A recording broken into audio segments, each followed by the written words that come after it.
welcome to Up Close with Carlos Sang, celebrating art, entertainment, and the human spirit.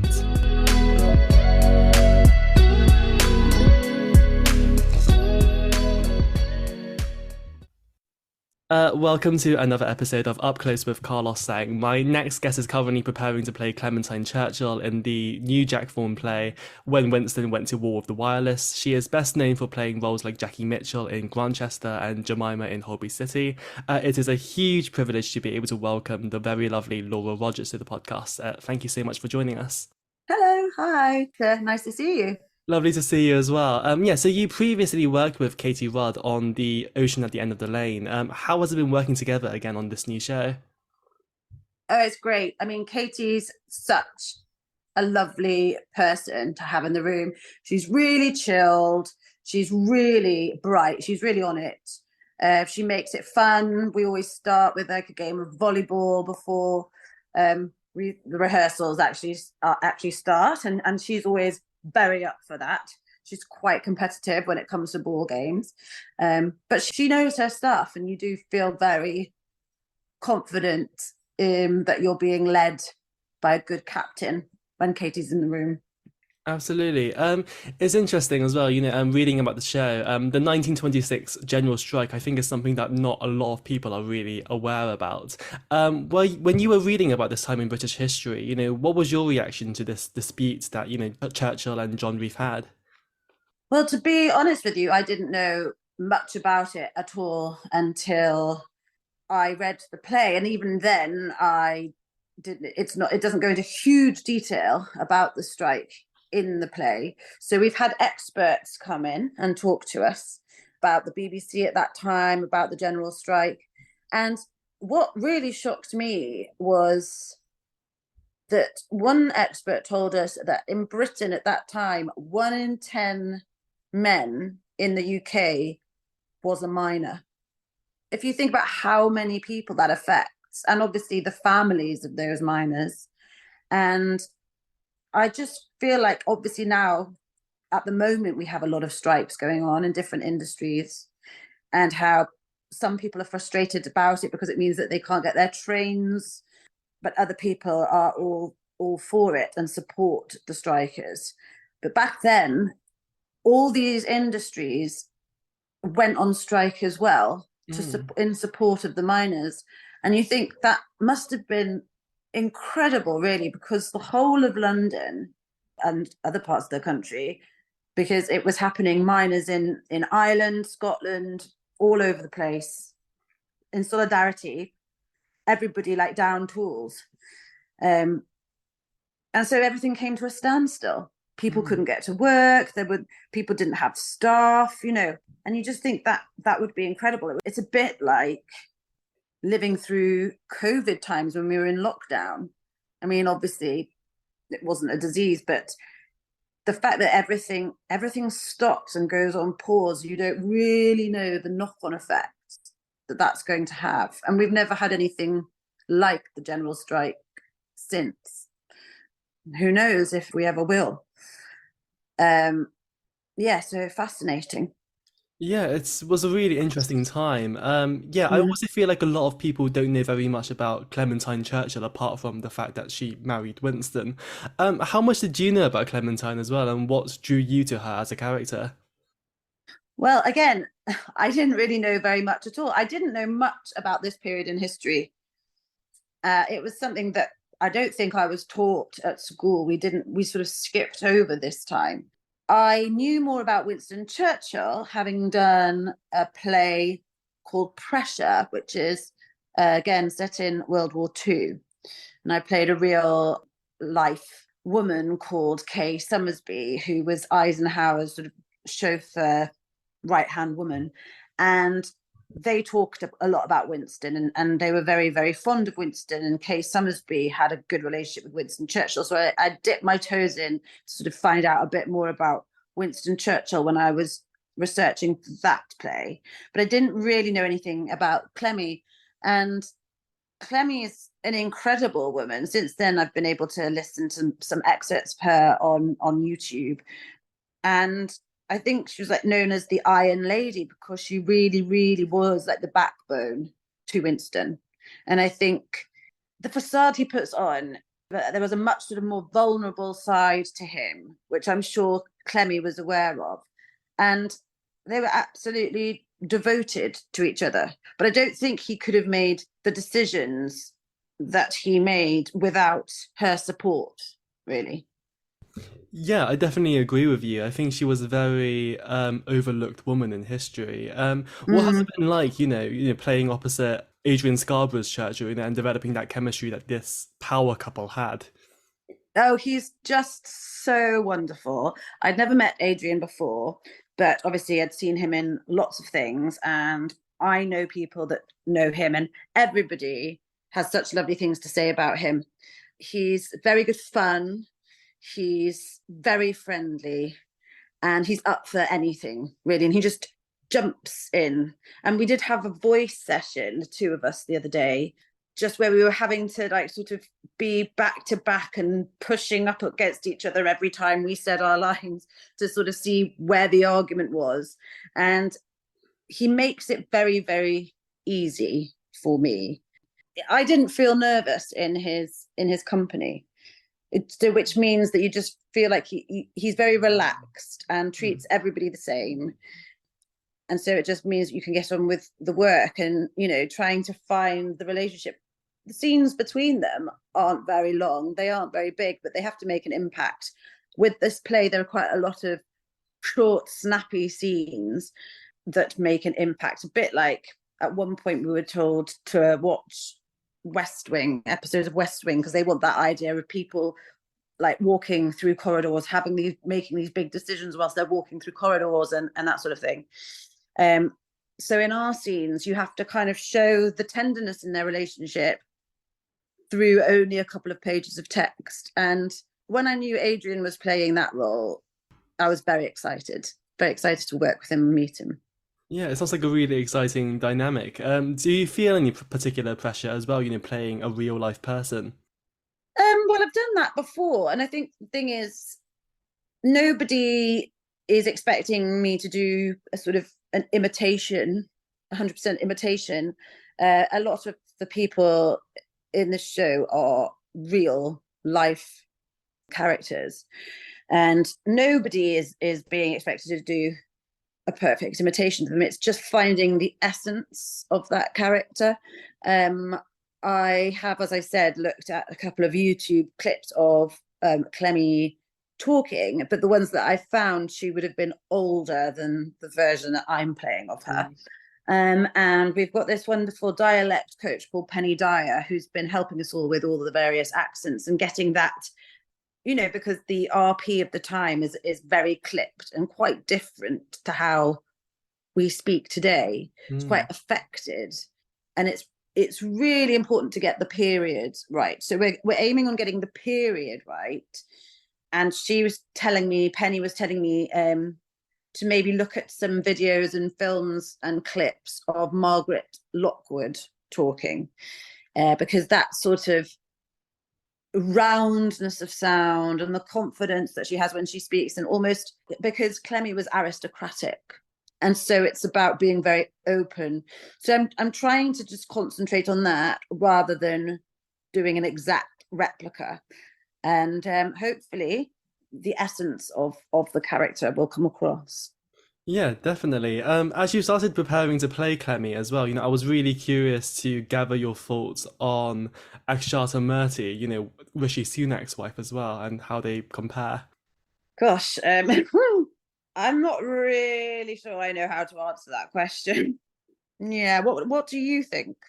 I feel like they're both women who seem to be, on the sidelines as well. But then, I feel like the press likes to highlight the bad bits about their characters. I feel like Yeah. with Clemmie, they like to say that, she was the mastermind behind Churchill's more controversial decisions. And on Akshata Murty, it's very much about her non-dom status and, her private family Mm. wealth rather than, some of her other good bits. Well, exactly. But I think that's the case with everybody, and particularly women in any kind of powerful position. Women are thought of as a diva or manipulative or ambitious, and all these things are like negative connotations, like the Iron Lady, Clemmie, like she was a rod of steel and the backbone to Churchill, and all of these are meant to have negative connotations. And again, as you said about Rishi Sunak's wife, yes, all I've really heard people talk about is how much money she has, how much wealth her family have. And I think it's a shame, really, because women I talk to about Clemmie Churchill always like, she was so magnificent. She was such a wonderful woman. She was formidable. She was attractive. She was witty. She was bright. She was intelligent. And I think that's the difference. I mean, also, back in 1926, which is the era that our show is set in, that, again, would have been seen as incredibly negative. You wouldn't have thought that Winston's wife would have been the stronger person, because he was, well, not the Prime Minister at this point in our play, but the Chancellor of the Exchequer. And I think even today, a strong woman is seen as a negative thing, whereas a strong man is seen as a positive thing. So hopefully times will change in that respect. I mean, maybe we're getting there slowly, but yes, certainly she's painted in a positive light in our show. Yeah, that's definitely really good to hear. I mean, as you say, I feel like Winston Churchill, he's very much romanticized in British culture and British history. I was curious, are there any sort of, politicians today who sort of, also fulfill that hero archetype too? At the moment, I would have to say, I don't really think there's anyone in the cabinet that you can liken to him.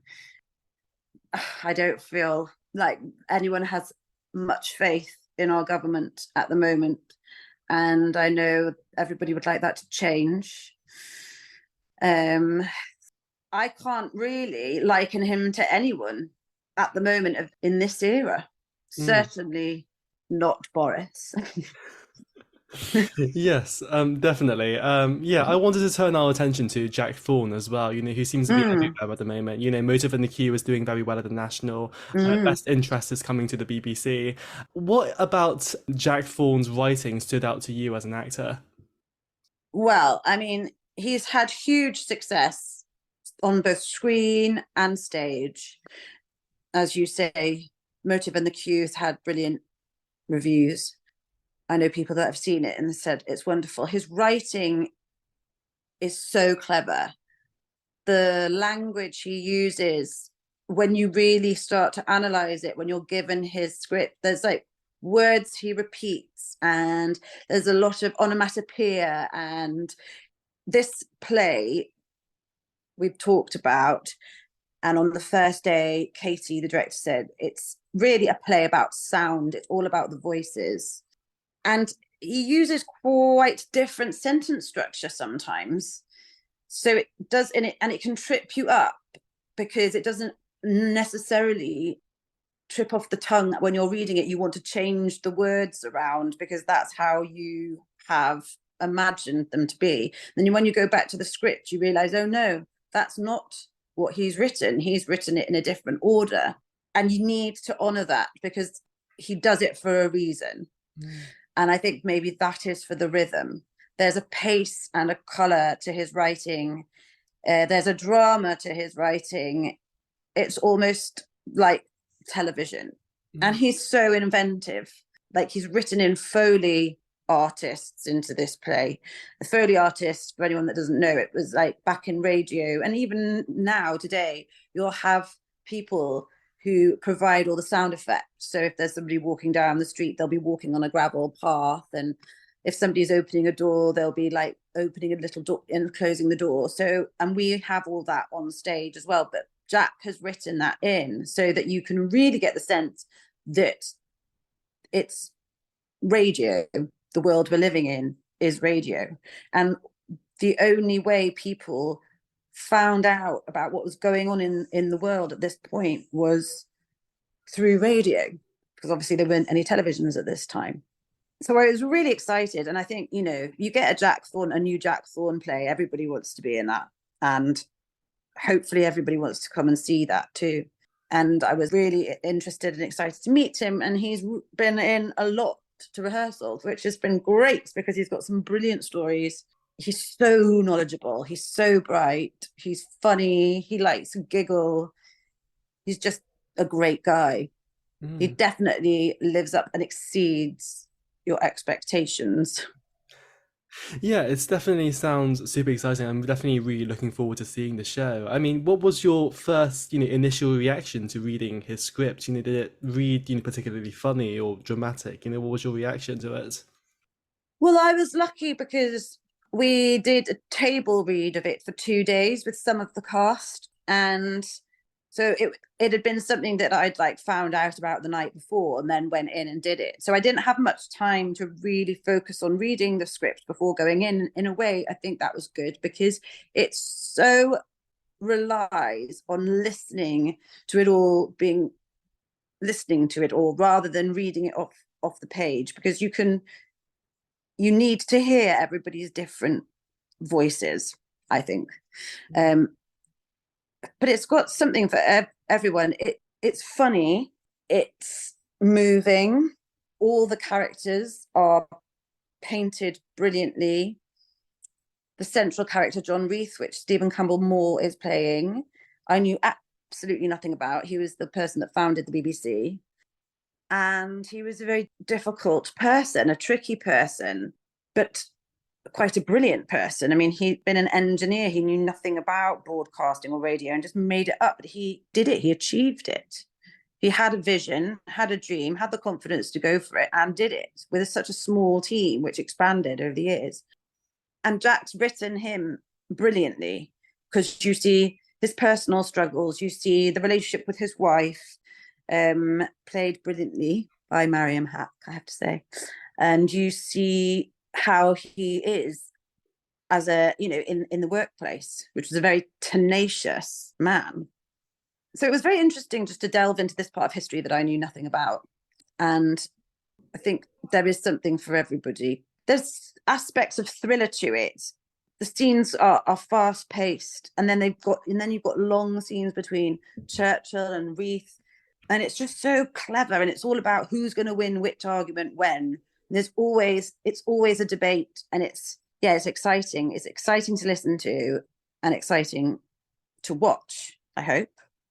Yeah, definitely. I think it's so interesting to delve back into the foundations of the BBC. Nearly 100 years on, and you've gotten to work at the BBC. On things like Doctor Who and EastEnders, Holby City over your career. And there's been so much controversy around this institution in recent years. What do you see as being the future of the BBC? Well, I really hope that we keep the BBC. I think it's really important. It's part of our heritage, and it's where it all began. It would be so sad in my lifetime, or for the generations to come, for us to lose it. So I hope long may it continue. I think it still does brilliant television, and it would be a real loss, I think, if we didn't have it anymore.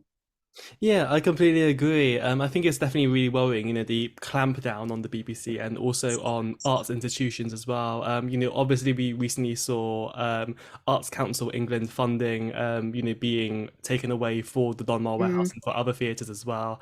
We're also coming to the end of Michael Longhurst's tenure at the Donmar as well. What do you see as being the future for the Donmar Warehouse too? Well, I think the thing is, the Donmar are brilliant at raising money. They do loads of events. They have fantastic sponsors, really loyal people who generously donate. And there are people working tirelessly to raise money for the theatre. Mike's been brilliant. I mean, I don't know him very well. I've only known him on this job, but he's a lovely person to have around the building. I know that the team of people that work for him really admire him. So who knows who the next person will be who takes over the role, but I think that the Donmar is such a special place. It's an institution. It's so well loved and well thought of and respected, that whoever comes in, I'm sure will just take that baton and run with it. I have every faith that it'll just keep thriving.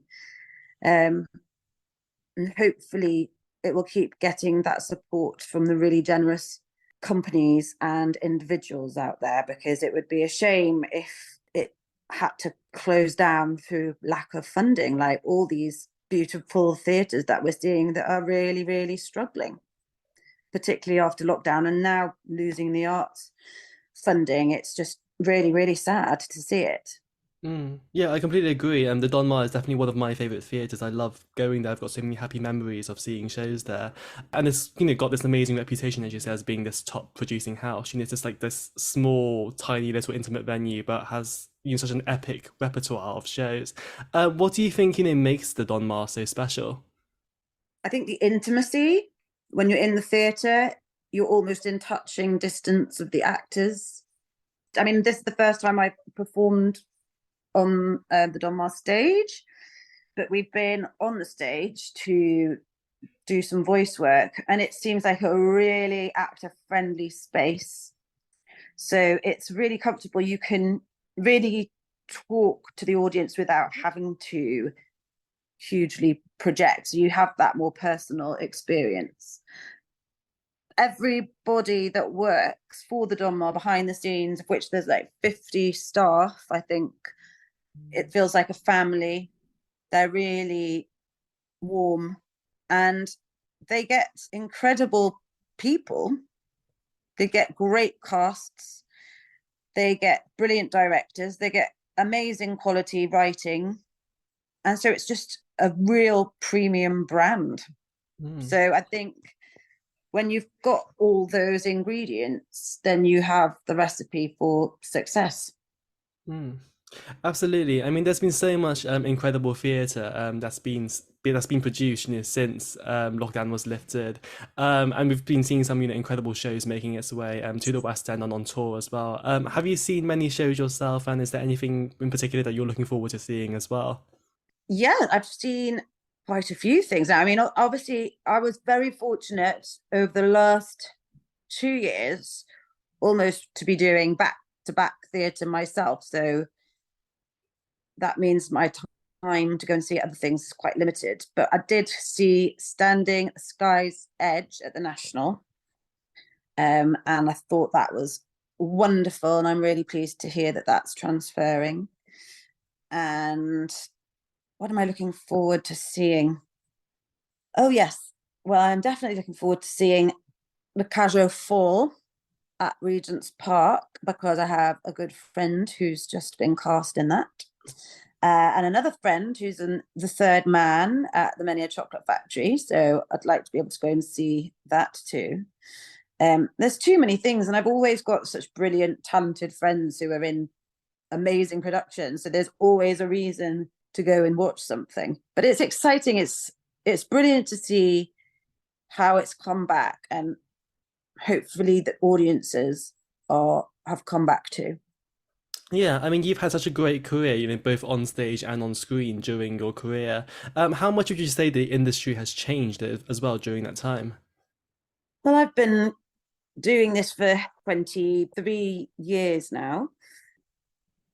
I think, and I hope, and I mean, obviously, I'm going to say this, being a woman in my 40s now. I think there still needs to be more work out there for women past the age of 40, because I know several friends that really struggle to try and find work. I think it's getting better, but I think it needs to go further. I think there needs to be more roles for women. And I think, yeah, but it's difficult because all I know is the profession since I've been involved in it. And I've been really, really lucky, and I've been able to play a whole range of different roles. And touch wood, people still employ me, and I'm hoping that will continue. I mean, there's always the worry that the last job that you do is going to be the last job you'll ever do. So you never can rest on your laurels. But I think what's probably stayed the same is that actors on the whole and general, whoever I've come across, they're just such it's such you get such a great group of people. The camaraderie is always brilliant. So you don't think about people's ages because everybody becomes the same age. It's different to any other sort of industry, I think, because you'll have people in their 20s, sometimes even younger than that, maybe people in their 80s, and the whole age spectrum, and everyone just gets on. Oh, that's another thing that's reminded me. I do want to get to see As You Like It at the RSD with Geraldine James playing Rosalind and my old friend Malcolm Sinclair playing Orlando, because it's a cast of, let's say, an older generation. So I think that'll be quite special, and the cast is incredible. So I hope I get to see that. Yeah, absolutely. I feel like I've thrown a lot of compelling questions at you during this interview, and you've been so wonderful. Just as a last question, what do you hope audiences will take away when they see When Winston Went to War with the Wireless? Well, I hope it's sort of, I hope they just have a good night, really. I mean, there's a lot in it. There's like some music hall sort of performances. There's, as I say, there's Foley. There's a bit of, I think the sound aspect is going to be incredible. The performances are brilliant. The cast is so hugely, hugely talented. And it is an ensemble piece. And so we're all like getting stuck in and mucking in and having a real giggle. But it is moving and it's exciting. I just hope they come away from it feeling that they'd had a really satisfying night at the theatre. And I think it'll be one of those plays which you will be thinking about for days later, because there's so much in it that you probably won't be able to take it all in at first, and you'll have to let it sort of digest a bit. Absolutely. Laura Rogers, thank you so much for joining us today. Thank you so much, Carlos.